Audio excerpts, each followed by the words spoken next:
నమస్తే, welcome to hit TV. నేను శ్వేత. ఈ రోజు నాతో పాటు ప్రముఖ ఫిజియోథెరపిస్ట్ యశ్వంత్ పెద్దింటి గారు ఉన్నారు. నమస్తే యశ్వంత్ గారు. నమస్తే. నాకు ఒక చిన్న క్యూరియాసిటీ కొద్ది ఒక చిన్న క్వశ్చన్ అడుగుతాను. జనరల్గా ఆర్థరైటిస్ రావడానికి డిఫరెంట్ రీజన్స్ ఉన్నప్పటికీ కూడా చాలా మంది చెప్తున్నారు స్ట్రెస్ వల్ల కూడా ఆర్థరైటిస్ వస్తుంది అని చెప్పేసి. ఇస్ దిస్ ట్రూ అండి? ఆర్థరైటిస్ అన్నది బేసిక్గా మేజర్గా రావడానికి కారణం వచ్చేసి ఏజ్ రిలేటెడ్ వచ్చే చేంజెస్ అండి. డీజనరేటివ్ చేంజెస్ అన్నవి మనకి జరుగుతూ ఉంటాయి. ఆ డీజనరేటివ్ చేంజెస్ అన్నవి ఏజ్తో పాటుగా ఎక్కువ జరుగుతూ ఉంటాయి. మనకి ఇప్పుడు బోన్లో ఏంటంటే కొత్త కణాలు పుట్టడం, పాత కణాలు చనిపోవడం. సో ఇది నిరంతరం జరిగే ప్రక్రియ. ఏజ్ పెరిగే కొద్దీ ఏమవుతుందంటే మనకి కొత్తగా పుట్టే కణాలేమో తక్కువగా పుడుతూ ఉంటాయి. ఏవైతే చనిపోయే కణాలు ఉంటాయో అవి కొంచెం ఎక్కువగా చనిపోతూ ఉంటాయి. సో ఈ ఇంబ్యాలెన్స్ అన్నది జరగడం వల్ల ఎక్కువ శాతం ఆర్థరైటిస్ అన్నది డెవలప్ అవుతుంది. దానివల్ల ఆర్థరైటిస్ అన్నది ఏజ్ అన్నది మేజర్ ఫ్యాక్టర్ ఆర్థరైటిస్ డెవలప్ అవ్వడానికి. రెండోది వచ్చేసి ఏంటంటే ఫిజికల్ యాక్టివిటీ మనం ఏదైతే చేస్తామో ఓవర్గా యూస్ చేస్తే నీ జాయింట్స్ని, let's say for example heavy labour work చేసేవాళ్ళు ఉంటారండి, చాలా బరువులు ఎత్తేవాళ్ళు. సో వాళ్ళకి ఏంటంటే మోకాల ప్రాబ్లమే కాదు, స్పైన్ ప్రాబ్లం కూడా ఎక్కువ చూస్తూ ఉంటాం, ఎందుకంటే లోడ్ ఎక్కువ పడుతుంది కాబట్టి. అట్లానే మనం చూసుకుంటే ఫార్మర్స్ ఉంటారు, ఎవరైతే కంప్లీట్ స్క్వాటెడ్ పొజిషన్లో పనులు చేస్తూ ఉంటారు, ఈ వరినాట్లు ఇవి వేసేవాళ్ళు వంగే ఉంటారు, ప్లస్ మోకాళ్ళు వంచి కూర్చుని ఉంటారు అనమాట కంప్లీట్ స్క్వాట్ పొజిషన్లో.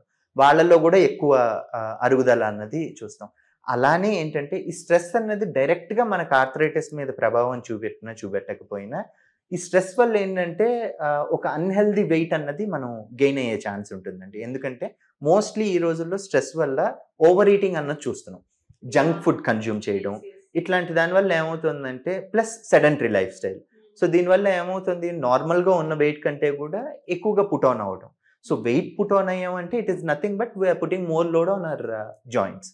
సో అట్లా ఇండైరెక్ట్గా అయినా కూడా it can affect the joints. ఇప్పుడు జనరల్గా మీరు స్పైన్ గురించి కూడా అన్నారు కాబట్టి, ఇప్పుడు స్పైనల్ ప్రాబ్లమ్స్ కొంతమందికి ఉంటాయి, లైక్ అది సర్వైకల్ స్పాండిలైటిస్ అయినా అవనివ్వండి, లంబార్ ప్రాబ్లం అయినా అవనివ్వండి. సో ఇలాంటి ప్రాబ్లం ఉన్నప్పుడు ఇవి ఎక్కువ అవ్వడం వల్ల కూడా దాని ఇంపాక్ట్ కూడా మోకాళ్ళ మీద పడే ఛాన్స్ ఉంటుందా?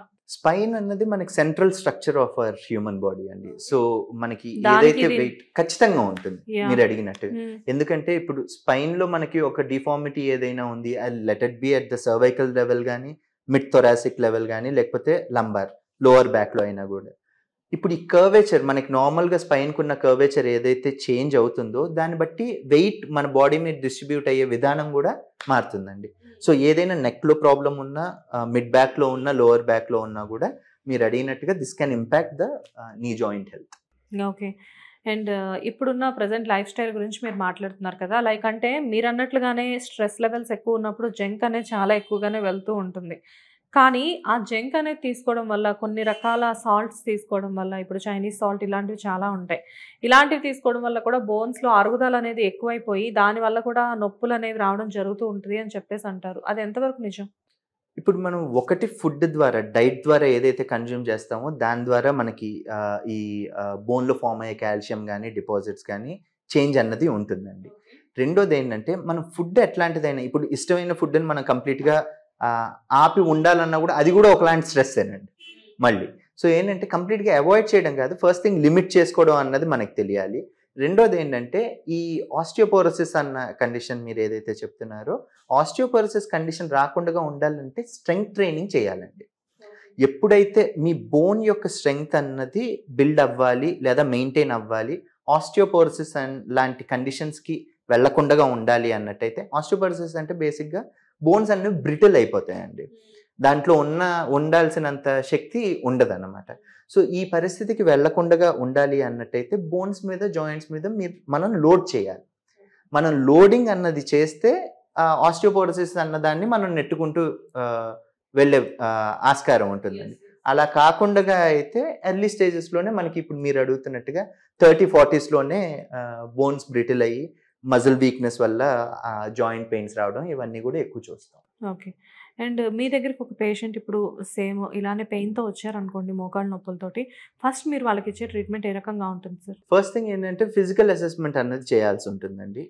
మనకి ఇప్పుడు మేజర్గా ఎఫెక్ట్ అయ్యే మజిల్స్ ఏంటి అంటే నీ జాయింట్ హెల్త్లో క్వాడ్రిసెప్స్ అన్న మజిల్స్ ఎఫెక్ట్ అవుతాయండి. ఈ క్వాడ్రిసెప్స్లో 4 డిఫరెంట్ మజిల్స్ ఉంటాయి అన్నమాట. ఈ 4లో ఎక్కువ శాతం 90% ఆఫ్ ద కేసెస్లో వాస్టస్ లేటరాలిస్ అన్న ఒక మజిల్ ఏదైతే మనకి బయట భాగంలో ఉంటుందో, తొడకి బయట భాగంలో, ఆ మజిల్ అన్నది ఎక్కువగా స్టిఫ్గా ఉంటుంది. అలానే లోపల పక్కకి ఏదైతే మోకాలు లోపల భాగంలో ఉంటుందో వాస్టస్ మీడియాలిస్ అన్న మజిల్ వీక్నెస్ అన్నది ఉంటుంది.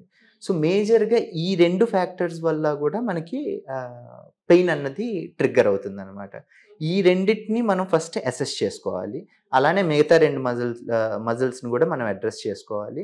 చూసిన తర్వాత మనం మజిల్ స్ట్రెంగ్త్ అన్నది ఈ రోజుల్లో ఏంటంటే టెక్నాలజీ పెరిగి మనం బయోఫీడ్బ్యాక్ అన్నది ఒకటి ఉంటుందండి. ఏ మజిల్లో ఎంత స్ట్రెంగ్త్ ఉంది అన్నది మనం ఒక ఫిగరేటికల్ వాల్యూ మనం తీసుకోవచ్చు. ఇది తీసుకోవడం వల్ల ఏమవుతుందంటే మనకి ఎక్కడ వీక్నెస్ ఉంది అన్నది మనం డైరెక్ట్గా యాక్సెస్ చేయగలుగుతాం, కనుక్కోగలుగుతాం, డయాగ్నోస్ చేయగలుగుతాం. సో దాన్ని మనం గనక స్ట్రెంగ్థెన్ చేయగలిగితే over a period of time మనకి ఏమవుతుందంటే రీసెంట్ రీసెర్చ్ ప్రకారంగా వాస్టస్ మీడియాలిస్ అంటే లోపల పక్కన ఉండే కండరం ఏదైతే ఉంటుందో దాని థిక్నెస్ గనక అంటే దాని గర్త్ గనక పెరిగినట్టయితే మనకి టిబియా దగ్గర ఏదైతే మనం అరుగుదలకి కార్టిలేజ్ లోన్ అవుతుందో అది కూడా పెంపొందే అవకాశం ఉంది అని చెప్పేసి రీసెర్చ్ చెప్తోందండి.